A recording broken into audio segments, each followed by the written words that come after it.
I'm here. I'm here. It's a fun little 300 joke there at the start there, a little edit that I made. This is the 300th episode, and it's not going to be special.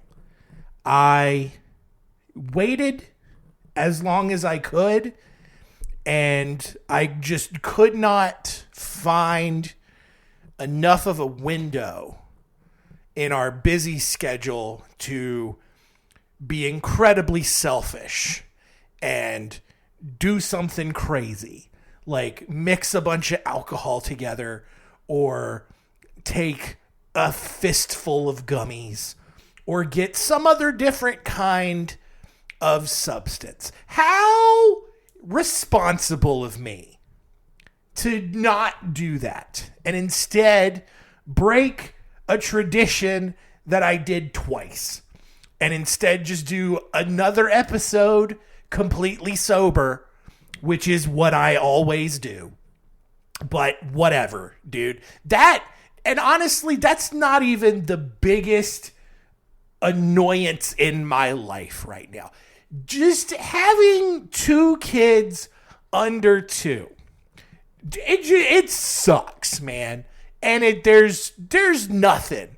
And like, and anyone who finds out I've got 2 kids that are, 2 and under, it's the same response. It's like, oh, you idiot. They don't call me an idiot outright, but you can see it. You can tell that's what they're thinking.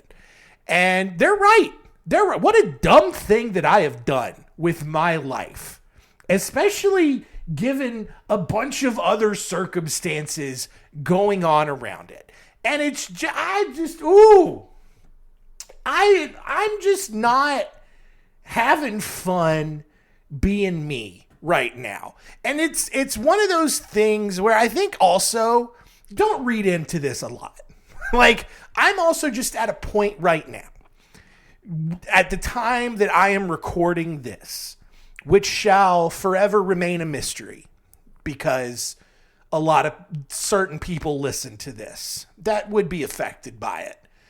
I'm at a point where I'm about to crash. The kids would call it crashing out hard. And it's a fun little game that I like to play with my life called What's the One Thing That's Gonna Finally Make Me Snap? And it's coming. Like, ooh, it's coming. And here's it. Like, I am a very patient person. It takes a lot to get me truly enraged. And then just because of, I don't know if just how I live my life or how I have set my life up, or maybe this is just how life goes for me and I can't control it. But just a series of mild to major inconveniences will happen just in a string. And some that you would think would cause me to break would happen, and I take it in stride, man. Oh, you want to treat me like a garbage person. Oh, you want to try to take advantage of me. Oh, you want to just throw away years of goodwill. Oh, you just want to not work. Oh, you just want to break. All this kind of stuff. All right. And it'd be like, oh, man, what are you going to do? All right. But then something real small will happen. And I will lose my mind. And the analogy that I've always used is like, I won't get pickles on my Chick-fil-A sandwich. Like, I'll put the maximum amount of pickles on the order for the Chick-fil-A sandwich, and then I will get said sandwich, and there will be no pickles on it. Like, that's the thing. That's where I'll break. And I'm getting to an age where, like, I can't be doing that.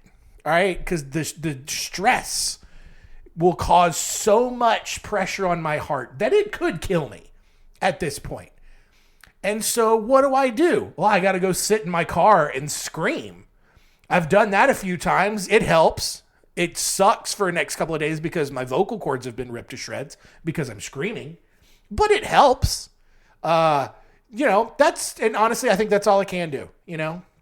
I go take a walk, sure, but like when I'm walking, all I'm doing is just thinking about the things that piss me off, and it's not going to help. So I just need to sit in my car and scream. And so I've got to go somewhere after I record this, maybe right before I, get it into gear. I'll just like scream into the void for a little bit. And then I'll be fine for another couple of weeks as the world continues to step all over me. And then we'll just repeat the cycle again. Anyway, all of that being said, it's episode 300. This is not a podcast, as the intro normally says. This is Sparta. And I've got seven stories. Just some insane things that happened. And like, honestly, a lot of it makes me feel better about my life. And boy, do I need that today. So we're going to thank you, first of all, for everyone who's been here since the beginning and have listened to most, if not all 300 of these episodes. I'm sorry that you don't have anything better to do, but great. I'm glad you're here. Thank you to anyone who has come along the way from any of the ads that I've done, any of the other appearances that I've made on other podcasts, any guest spots that I've done, anything like that. Like History Daily, got a ton of people over there from that, and appreciate you. And, thanks for being here whenever you came along, all over the world. And just, yeah, it's been fun doing this show. I don't have plans on stopping for at least another couple of years.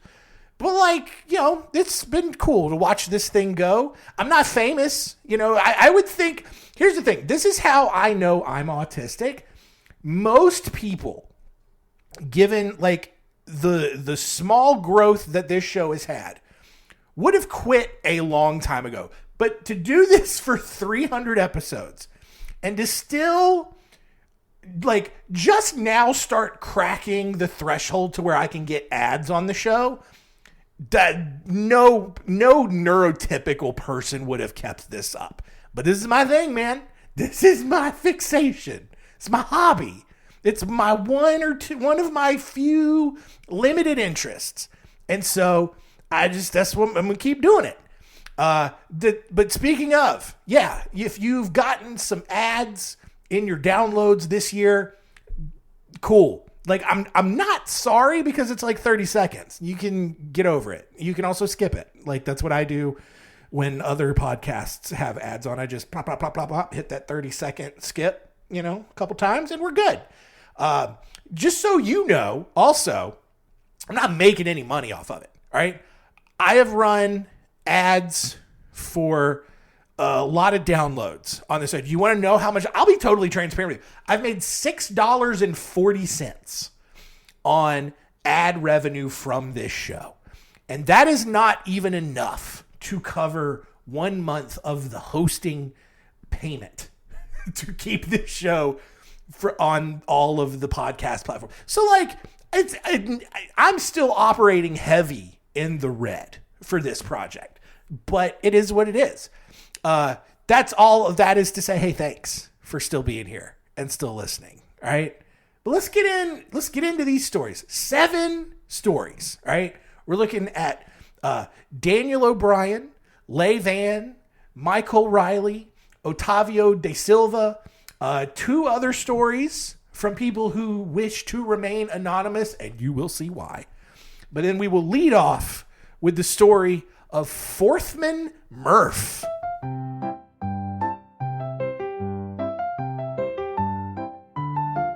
Story time. Story time.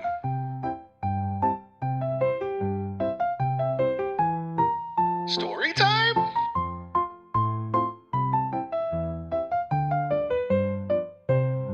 Story time. On May 26th, 1984, Forthman Rexdale Murph. What a name. We've come across some pretty baller names on this show. Forthman Rexdale Murph is the real name of a person. And that's not even why he's in this story. That's like the least interesting aspect of this story. He was clearing some trees outside of Tupelo, Mississippi. Could have given you 100 guesses where this dude was from. Tupelo, Mississippi, not even cracking the top 500. All right. Well, as he ran his chainsaw through a tree, he realized that he had made a mistake in how he was cutting it, and the tree was now falling towards him. However, Forthman Murph, with a name like that, he's got to know some stuff. And he was a professional. And he just calmly, smartly stepped aside and out of the way of the tree falling on him. What he did not realize, though, was that a giant limb from an adjacent tree that had been ripped off by the falling tree had been separated from its trunk and was now falling 90 feet from the sky right on top of him. This limb smashed his shoulder and then catapulted him into a ditch 10 feet away. The original tree that he was cutting down then kind of like dominoed itself into another tree, which then caused it to fall and then land directly on Murph's foot. Now, Murph, he passes out immediately from the pain, understandably, right? Your shoulder has just been smashed. Another entire tree has just fallen on your foot. It's going to hurt a little. And so he wakes up a few minutes later to the sound of his chainsaw, which just so happened to still be running and also just so happened to be actively sawing through his own neck. And you think you're having a bad day. Like, oh man, like bad enough that a tree falls on you, 2 trees technically. And then when you wake up and regain consciousness, your chainsaw is actively decapitating you. His windpipe, his esophagus, his jugular vein, and his neck muscles had all been severed. And literally the only thing still connecting his head to his torso was his spine, carotid artery, and like a little bit of skin.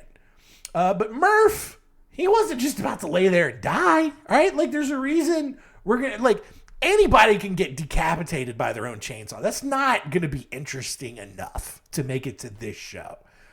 And so he manages to free his foot from the fallen tree, which is crazy, right? Already.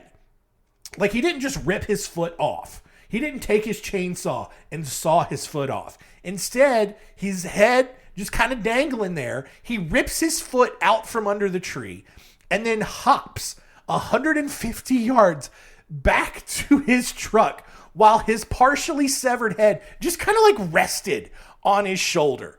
And then he drove a half a mile to his neighbor's house, who then drove, likely very horrified and nauseated, another 27 miles to the nearest hospital.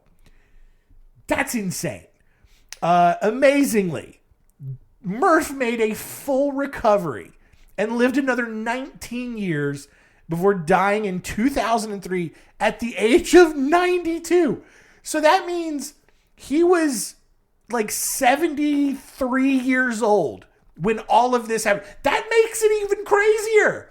He's not just like some buff, peak fitness, mid-20s guy. He's just this old man cutting down trees and then almost decapitates himself with his own chainsaw. And then he just like hops back to his truck and goes to his neighbor's house and just like, hey man, can you drive me to the hospital? I had an accident. And he lived. That's crazy. And oh boy, it's just going to get better from there. That's why I put it in this episode. All these stories are going to get crazier and just increasingly crazy. Moving on. November 14th, 1990, Daniel O'Brien and his friend David Meyer were finishing up a 2-week vacation in Trinidad, and they were preparing for their flight back to the U.S. the next morning. So while Meyer went to bed, O'Brien decided to go out for one last swim in the hotel pool, And then when he went back to the hotel room, he just decided to choke his friend to death. When Meyer woke to being strangled, the two started fighting. O'Brien eventually grabbed the bedside lamp and knocked Meyer unconscious with it, and then ran out of the room completely naked. I don't know if these are just like two bros or if this is like a gay thing going on. I don't know. O'Brien, they didn't really, like, that's, again, it's one of those things, one of those details that just, like, as the story goes, you realize it's not that important. Who cares what they were into? Because it gets weirder. O'Brien, still naked, out in the hall, grabs a fire extinguisher off the wall and then tried to, like, spray the fire extinguisher down his own throat, like the worst can of Ready Whip ever invented. When he couldn't actually get the fire extinguisher to work, though, he ran out of the hotel and towards the airport. Because, again, it's Trinidad, the small island, like, it's all, like, right there. And he scaled 2 10-foot barbed wire fences while naked. Mind you, he's still naked. Scales 2 barbed wire fences. That is ballsy. That's the only word I could think of. Because that's, woo. You catch one of them wrong. And that's a lot. Anyway, he clears them. Still naked, starts running to the terminal. Airport security immediately saw him. Gets in their cars, drives over to try to intercept him. They easily subdue him because he's naked. What are you going to do? And toss him into the back of their security Jeep, thinking that it was just like another drunk tourist causing problems. And kind of. As O'Brien rode with the 3 security officers back to the terminal, he broke free, somehow took out 2 of the guards, and then overpowered the driver. All, again, while still being very naked. He then redirected the Jeep towards British Airways Flight 256 at the end of the runway, which was preparing for takeoff. So now we got probably a Mission Impossible kind of scene unfolding where dude has now commandeered the Jeep that his captors were previously in control of. And now he's just naked, driving down the tarmac towards this flight that's about to take off. And then, to everyone's very curious heart, because, everyone's watching at this point, O'Brien slammed into the airplane, which ripped off the top of the Jeep. And crazy enough, he survives this. He emerges from the wreckage moments later, still naked, obviously. We're keeping track. Smearing the blood from his fresh accident wounds all over his body. He's got a couple gashes, and then he's just smearing his own blood all over himself. Then, before anyone could truly comprehend what was going on, he ran towards one of the plane's running engine turbines and just yeeted himself inside, obviously killing him instantly and spraying tiny shreds of his carcass all over the runway. Investigators never figured out what prompted this entire ordeal. The best explanation that anyone could ever come up with was that O'Brien was suffering from disorientation after being unable to find an unnamed medication for an unnamed health problem that he may or may not have had. Otherwise, he had to have had his drink spiked or something when he went out to the bar or the pool one last time. That's the only thing I can think of. Someone spiked his drink with something like bath salts or something. And just crazy. Anyway, of course it was. Moving on now to Le Van, who was a happy little Vietnamese man who entered into an arranged marriage in 1975. Now, despite not knowing each other at all, Van and his new bride quickly fell in love and had 7 children together. So it worked out in this instance. Probably not. I would imagine most arranged marriages probably don't go well. But one day in 2003, Van got a call informing him that his wife had unexpectedly died. He rushed over, but only was able to see her for a few minutes before medical staff or whoever took her off, and then she got buried. Van, inconsolable, right? And then spent almost all of his free time at his wife's gravesite. But as the weather got worse throughout the year, Van decided that he would need to dig a tunnel to her coffin so that he could just sleep next to her rather than just go home every night like a normal person. When his children found out about this, they prevented him from going back to the cemetery because that's clearly unhealthy behavior. But Van could not stand to be away from his wife. So one night, he goes back out to the cemetery, digs up his wife's coffin, puts her bones in a bag, and then carries her home. He then crafted a hollow statue of a woman out of plaster, cement, sand, and glue, and basically like carefully reconstructed his wife's skeleton inside of this statue. And then when the project was complete, he laid the statue in the bed next to him, where he kept her for the next 16 years. Gross, but also, aw, like it's sweet. That's love, right? Van's children, like when they found out about this, they're outraged because, like, Dad, why are you digging up Mom? That's creepy and awful and gross. His neighbors were disgusted, obviously, and feared that he would spread some sort of disease around the neighborhood. Police tried to convince him to return the body, but he refused.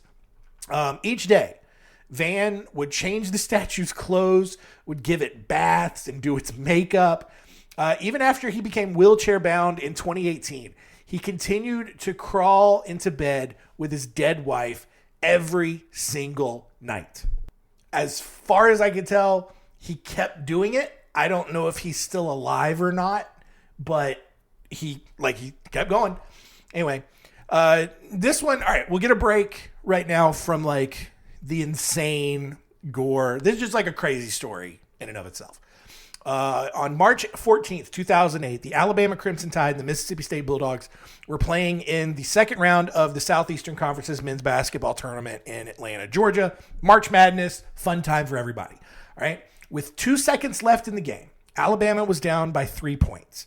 And then Michael Riley sank a three-pointer as the buzzer sounded to tie the score and send the game into overtime. Now, 8 minutes later, as the game was in overtime, a tornado ripped through downtown Atlanta, just outside of the stadium where the game was taking place. The roof of the Georgia Dome, where everybody was at, shook. Pieces of insulation broke free and started fluttering down to the 15,000 fans in the stadium. Metal washers, like little bolts and screws, also fell from the catwalks and crashed to the floor below, which sent players and coaches running for cover. Outside of the stadium, 120 mile per hour winds from this tornado flipped cars, tore down light towers, and ripped facades off of buildings. So, had Michael Riley not made his shot, thousands of people would have been out on the streets outside of the arena as this tornado came through. The game would eventually resume after everything got stabilized, and Alabama would end up losing the game. Riley actually had a chance to tie the game or win the game again, but he had a layup to tie the game again with 1 second left, but it bounced off the rim, so Alabama ended up losing. Even more improbable than his life-saving shot was the fact that Riley only became a basketball player because of another completely different tragedy. Back on December 27th, 1994, in Pine Bluff, Arkansas, 19-year-old Roderick Rankin barged into his ex-girlfriend Sonia Reynolds' apartment to fulfill the promise he had made of killing her entire family if she ever left him. That's rare, right? He's like, if you ever leave me, I'll kill you and everybody you love. No one ever does it, but this guy did. And so, although Sonia Reynolds was hiding in a closet, Roderick Rankin ended up killing her sister, which I think was Riley's mom, killing Reynolds' mother, which was Riley's aunt, and that could be wrong on all of those accounts. Either way, and stepfather. So, like, dude killed 3 people. A lot of those were very directly related to Michael Riley. And and Riley's grandmother, Dottie Beard, who had now just lost at least a daughter, maybe another daughter or something. I don't know, or granddaughter or something. I don't know. But Dottie Beard kept life insurance policies on all of her kids and grandkids, probably because she knew they'd get murdered one day, and received a sizable payout following these murders. She then used that money to build a full-sized concrete basketball court in her backyard, complete with lights, foul lines, three-point arc, everything. From there, Riley would just go over to her house and he would practice. He would move from high school water boy to the junior college, to the University of Alabama, where he basically, because his family members got murdered, he was able to become really good at basketball, enough to save thousands of people from dying in a random tornado. Following graduation, Riley went on to play in the Turkish Super League in Turkey for several seasons as a professional. Another sports story. On June 30th, 2013, 20-year-old Otavio Jordão da Silva Catanhede, why so many names, was refereeing an amateur soccer match in PO12, Brazil. I guess it's PO12. It's POXII. Got to be PO12. Anyway, during the game, 31-year-old player Josemir dos Santos Abreu committed a very aggressive foul, which earned him a red card, as it does in soccer. As is customary in soccer when a player gets a red card, Otavio, the referee, disqualified the player and politely asked him to leave the pitch. As is also customary when these things happen, Abreu threw a gigantic tantrum and instead tried to fight Otavio. Remember, this is an amateur match. This is like a rec league match, right? And people are losing their minds. This is why I hate soccer with a passion. Like, the culture around it is so dumb. Like, anytime you get fouled, you act like your entire ankle was dislocated out of your leg. Any yellow card or red card, you're just like up in the face of the ref, about to fight him. Everybody's just so dramatic. It's just stupid. Well, guess what? Not only did the ref engage, they started fist fighting each other. And at one point, Otavio grabbed a knife out of his pocket and actually started stabbing the player in front of a large crowd of spectators. The two men were eventually separated, and Abreu was rushed to the hospital, but died on the way there. Back at the pitch where the game had resumed, fans, along with Abreu's friends and family, started receiving word that Abreu was dead, and that just made everybody even angrier. And in response, they all stormed the field and grabbed Otavio.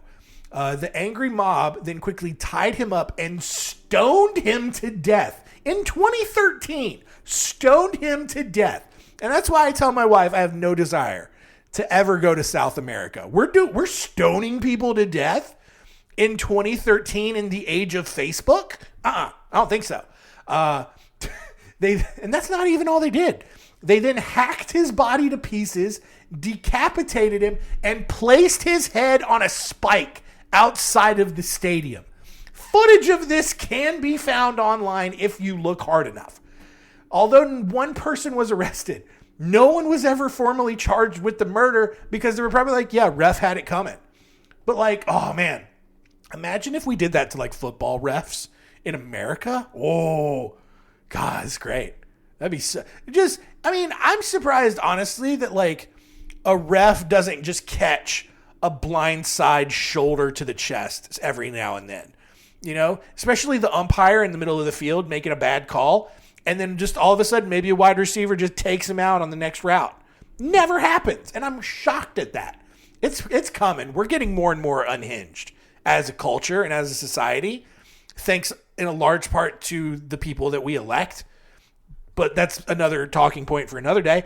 But like, oh man, it's crazy. All right, now, all of that is to say, these last two stories are like some of the craziest things that I will ever speak into a microphone. All right. I just want you to be aware of that. All right. Look, it's nothing overtly gory. It's nothing, sad, devastating, anything like that. But it is mind-bogglingly insane that this happened to people. All right. In August of 2021, all right, we're in COVID. COVID's been hard on everybody. Some people got bored, right? A man in Michigan who smartly chose to remain unidentified, he got really bored just like marching his own penguin every day in lockdown, and he wanted to kind of find a fun new way to disperse his seed, more or less. God only knows how many things this dude tried until he got to the point where he was looking around his kitchen one day and saw just a bag of loose kidney beans. First of all, I don't know who's buying loose beans, right? Like, just get them in the can. They're ready to go, heat them up, right? But like loose beans, you got to soak them and get them soft and then cook them.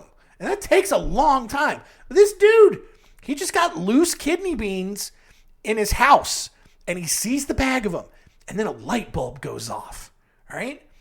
Surprisingly, he was able to shove one bean into his pee hole and then like jizz it out, which that is a crazy thing to do. I have no interest in trying to if you're curious, I invite you to maybe try it for yourself, see what happens. I don't think you will after you hear the rest of this story, but like, tell me how it goes. But like, ow. First of all, shoving anything in your pee hole, that does not sound appealing or pleasurable in any way. So it's like, I just wish I knew everything this dude had done beforehand to where he got to the point where like, yeah, well, that's not going to get me there anymore. Oh, kidney bean. And he just jams that thing in there like he's loading a musket. And then after a while, just right across the room. This is such a weird thing to do. And again, he got one, but then he's like, yeah, well, I've done that. It's not going to be as fun anymore. And so then he gets the idea to go bigger by shoving 6 kidney beans inside of his wiener. Now, as a reminder, wieners are not technically made to have anything shoved into them, much less a bean, right? And not surprisingly at all, this guy had trouble getting the beans out. He also had trouble peeing, which created bigger problems. After he was unable to remove the beans with a pair of tweezers, the man decided to take a very humbling trip to the hospital. Although doctors were able to remove one bean manually, the other 5 required surgery, including the first bean, which had fallen all the way into his bladder. Now, would you guys like to know how they got all those beans out? Of course you do. We're too far deep into not to know. So surgeons used a thing called graspers, which is this long metal rod with tweezers on the end. And they stretched this dude's pee hole wide enough to then get the grasper down into his body to grab the beans. Ultimately, this is like an outpatient thing. He was discharged the same day. I don't know how. I wouldn't be able to walk if that had happened. Oh, God. Horrifyingly enough, within the next few months, other men around the country reported getting things like string, a USB cable, and insulation foam stuck in their pee holes. And then this happened, and this is the final story that we have for you today. A month after all of that stuff happened, the Curious Journal of Medical Science published a study that had been conducted by the University of Texas Medical Branch at Galveston, describing a man who had spent the last 2 years shooting what they called, quote, a substantial amount of semen out of his butthole. And listen, if you're maybe ladies, if you're listening and maybe you haven't had a lot of experience with a man, maybe you're unaware of how human anatomy works and all of that stuff, that's not supposed to happen, all right? Jizz is supposed to come out of one place, and your butthole is not it. Even stranger, this man only went to see a doctor after he had experienced pain in his testicles for 5 straight days. The fact that no fluid whatsoever had come out of his wiener for 2 years apparently was not alarming enough. Like, how do you go 2 years and not have anything come out? Like, do you not think, man, I should probably drink some more water? It's been, 3 months since I've peed. Nothing? You just don't think about that at all? But apparently not. No, it was only when his balls started hurting. He's like, man, I should probably go see someone about this. It's been 2 years. Well, the 33-year-old man, who also smartly chose to remain unidentified, like the last guy, underwent a CT scan and was diagnosed with a rectal prostate fistula, which is this very rare condition, and basically in which the body magically developed a hole connecting his rectum and his lower urinary tract. Like we talk about people getting ripped a new one, his body literally ripped him a new one. These kinds of rectal prostate fistulas are problematic on several levels. Primarily the fact that bodily waste is getting rerouted out of the wrong holes. And so while urinating out of your butt isn't super alarming, like if you've ever had diarrhea, what's the difference? Having feces maybe ooze out of your wiener is probably enough to cause a heart attack in some way. Like that would be a crazy thing to see. You just like standing over the toilet, all of a sudden it's just I'm not even gonna finish. The visual's already there for you. It's right there. In this man's case, however, that's not what happened to him. Obviously, I said nothing had come out of his wiener for 2 years. But apparently in other medical examples, some people have been pooping out of their peener. That's crazy. Anyway, in this guy's case, his fistula created a new avenue for his sperm to travel, which had to be just the craziest sensation if you think about it. Guys understand what I'm talking about. Like, and maybe he didn't really feel anything, or like maybe he's like doing it, and then and then his butthole starts tingling or something. I don't know. I'm not that curious enough to want to know what that's like, but oh man, you got to wonder what it was like for him in some ways. Additionally, you should also be relieved to know that fistulas don't typically happen naturally. All right. I'm not trying to unlock a new fear for you. All right. Thank you to my neighbor who is blowing leaves right now during the middle of recording. I don't know if you can hear it or not, but whatever. None of these like rectal prostate fistulas happen naturally. So like, don't sit there and worry. I'm sure some of you were like, oh my God, what if that happens to me?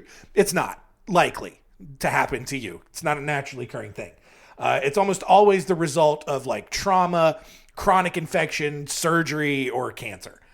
In this case, this guy had been placed in a medically induced coma for 3 weeks following a cocaine and PCP overdose 2 years prior. So that's what's crazy, right? Is like this dude overdoses on drugs. He falls into a coma. And then after he's discharged, he just never pees again. And he just didn't think that was weird. I don't know. Researchers on this came to believe that an improperly installed catheter caused enough trauma to his urinary tract to then create this fistula. And that doesn't make me feel good. All right? Because I know there's a day coming when I'm going to be so old and I'm going to have some kind of medical incident. Maybe could be happening any day now if this stress doesn't go away. But that's neither here nor there. But I know one day I'm probably going to have a catheter. And that's going to be the day where I ask for assisted suicide. Because I don't want people shoving anything in my pee hole. That is my worst nightmare. And I just know it's going to happen one day. And oh God, kill me before that happens. I would rather drop dead of a massive heart attack at any point than have a catheter shoved up my pee hole.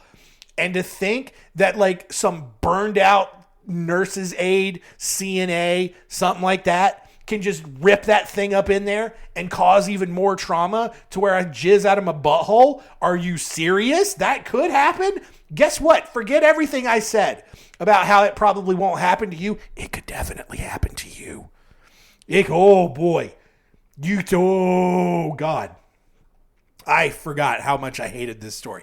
That's all I'm going to think about now. What a terrible way to end this episode on that note. To just think that one day when we're old, somebody, some like, I don't even know what, it's Gen Alpha now. I don't even know what generation it's after that. Probably Beta. A bunch of little betas running around, jamming catheters in pee holes all wrong, creating rectal prostate fistulas. God's gonna happen to me. I know it, and I don't want to be on this planet when it does. Anyway, following a quick surgery, the hole was prepared, and this man returned to life with properly working nether regions.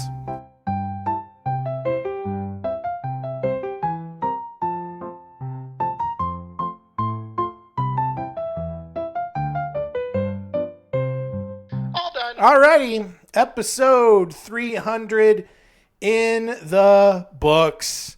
Let us recap this big milestone and see what we learned today.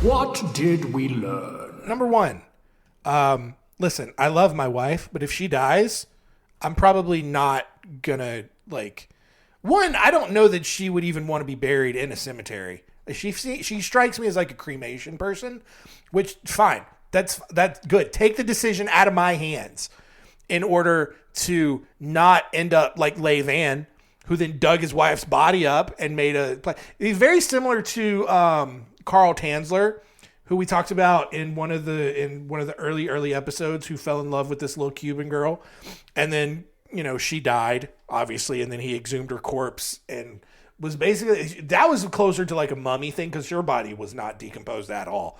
But his wife just took her bones, made a little plaster statue out of her, and slept with her for the rest of his life, which is over 20 years. Gross. Anyway, number two, fellas, listen. It's fine to want to explore your bodies, see what they're capable of, but don't be shoving things into your pee hole. Figure out a more pleasurable way to just get it out, all right? But getting it off is not about getting it in. Don't do beans. Don't do anything at all into your pee hole. That's not what that's for, all right? If you're going to stick something in you, go up your bee hole. That's it. That's what that's for, kind of. But I don't know. Anyway, moving on. Number three, oh God, catheters scare me, and it's going to happen to me. I know it. I'm going to get a catheter one day, and they're going to mess something up, and then I'm going to just be peeing out of my butthole for the rest of my life. And here's the thing. I won't say anything about it because that would mean I'd have to go back to the hospital and get another catheter, and I don't want to do that. So I will die first.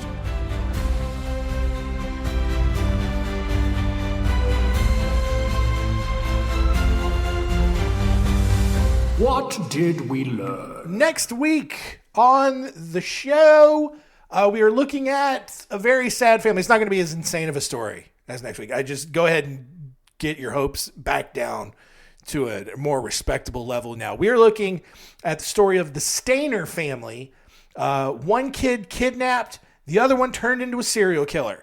One probably happened because of the other, but we're going to look at those two stories next week. Just really sad what happened to this family. But that's it. Thank you so much for 300 episodes. We'll see you again at 400 and some other stuff along the way. But that's it. Thanks so much for continuing to listen. Keep telling all your friends and keep it weird.